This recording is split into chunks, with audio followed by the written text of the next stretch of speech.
before I discuss about my Kilimanjaro hike, there are facts, some of the facts that I actually discovered while I'm here in Tanzania.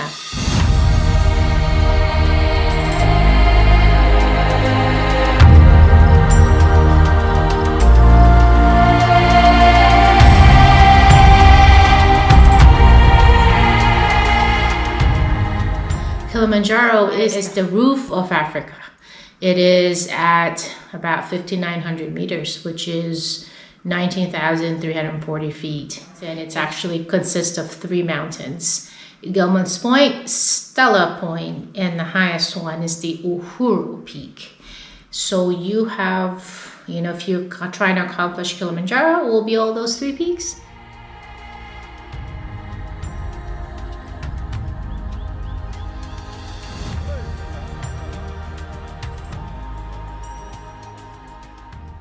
Number 3 is make sure you pack very well.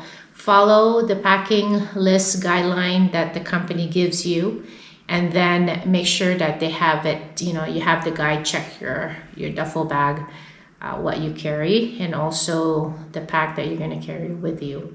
You can rent stuff from them as well, but because I've been training for a couple months, I was able to pack the things that I actually needed and I didn't have to rent anything. Number 4 is you listen to the guide, the advice of the guides. So if you dress, they tell you to dress a certain way, then follow what their recommendations are, because they've hiked these mountains more than 200 or 250 times. Eat very well. Don't go on a diet actually when you're hiking Kilimanjaro, because you need it every day. Yes. Oh yeah, of course. I used the iMovie program. Oh yeah. Yeah, I used that. Yay! Good morning, world. Number 6 is sleep very well. Bring earplugs, and also I recommend actually bringing a sleeping pill, because it can be really noisy and you need your rest prior to hiking every day. Consult with your physician. Make sure that you get a sleeping pill that doesn't make you drowsy the next day. Drink plenty of water. I drank at least 3 liters to 5 liters actually of water. And because I took the Diamox, which is a diuretic to prevent fluid in your lungs and your brain, you need electrolytes. So I took electrolytes and put them all in my water. Always consult with your physician. Take the medicine that you need with you. And also, some people would say don't take Diamox because you have to urinate all the time. But guess what? You know what? You're paying a lot of money to get to Kilimanjaro. Your flight, including, your flight. So no matter what it is, it's your decision to either take Diamox or not. Apparently there are things that I found out that in other countries they don't have any guidelines for altitude treatment, but in the States the Centers for Disease Control has guidelines to follow regarding taking Diamox. So some people would take it a day or 2 days prior to the hike.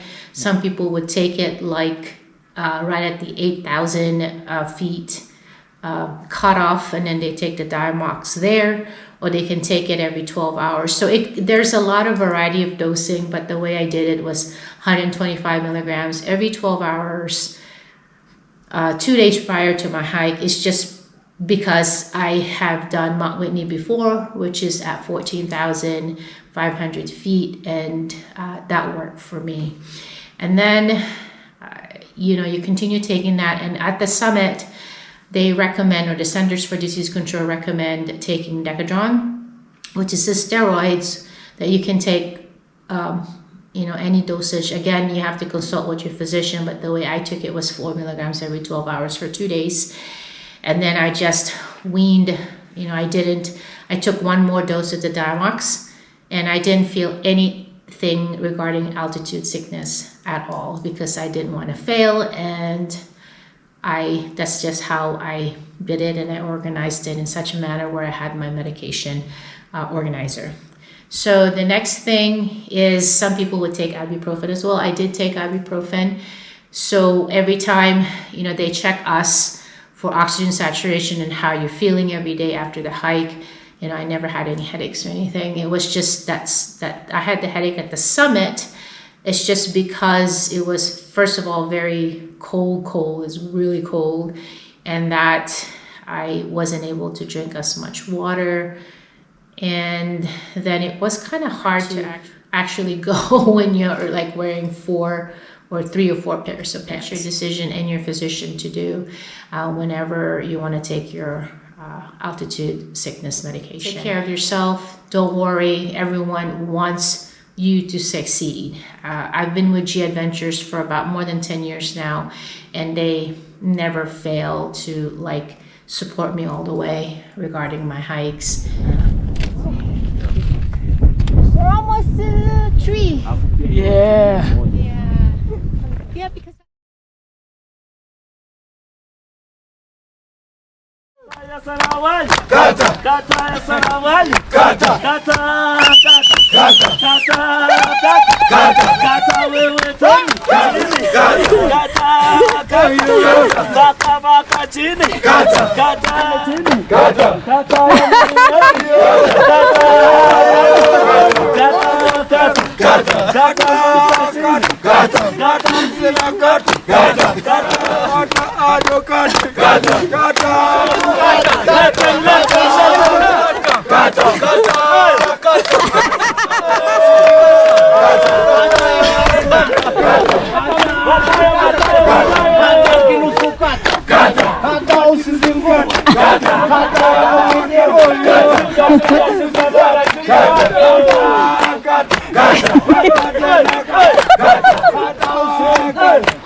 Kilusu.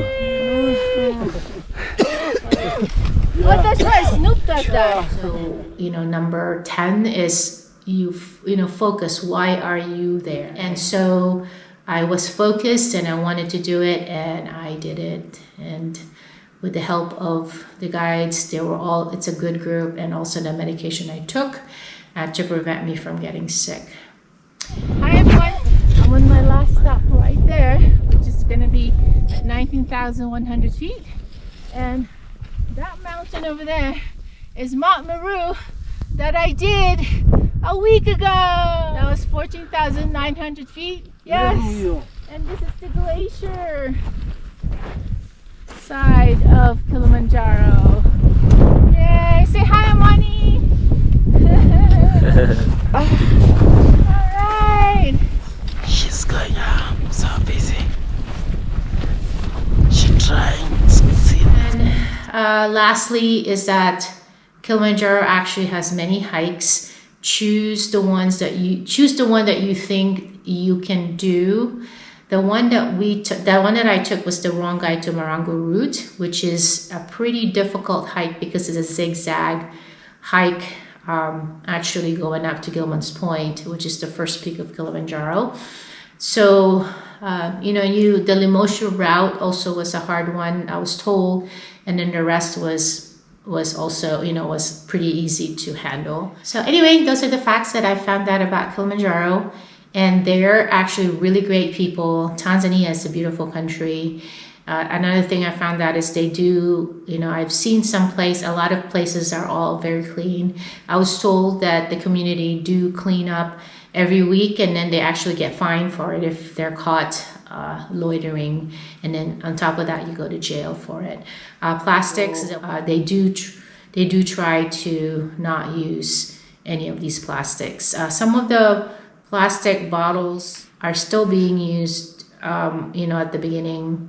It's just because they want to make sure that you're actually drinking filtered water. But otherwise, any of those Ziploc bags are not allowed to Tanzania. Anyway, so those are the facts, and thank you so much for listening. And now we'll go on to Kilimanjaro hike.